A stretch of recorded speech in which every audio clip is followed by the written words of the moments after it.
India में करीब 7 crore guns आम नागरिक के पास हैं, जिनमें से सिर्फ 35 से 38 लाख गन्स ही लीगल तरीके से रखी गई है। और इनमें से भी 50% गन्स सिर्फ 3 स्टेट्स के लोगों के पास हैं, जो है उत्तर प्रदेश, जम्मू एंड कश्मीर और पंजाब।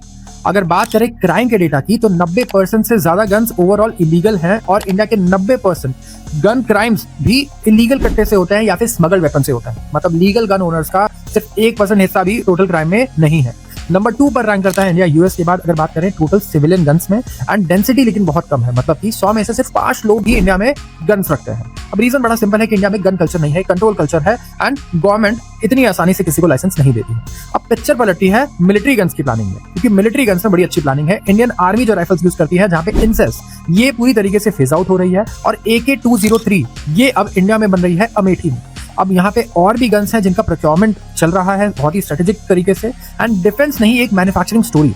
अगर आप देखोगे तो गवर्नमेंट का बड़ा ही क्लियर फोकस है कि इंपोर्ट को कम करना है और डोमेस्टिक प्रोडक्शन को बढ़ाना है। Small arms, ammunition, machining systems, सब पे लॉन्ग टर्म ऑर्डर्स चल रहे हैं और प्राइवेट प्लेयर्स भी यहाँ पे एंटर कर चुके हैं।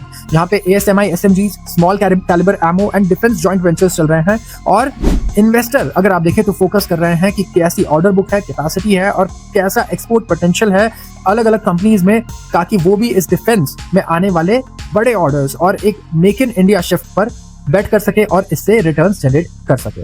तो आप भी इसके बारे में रिसर्च करके अच्छे स्टॉक पिक्स कर सकते हो और बहुत अच्छे रिटर्न्स जनरेट कर सकते हो अपने पोर्टफोलियो में कुछ स्टॉक्स को ऐड करके।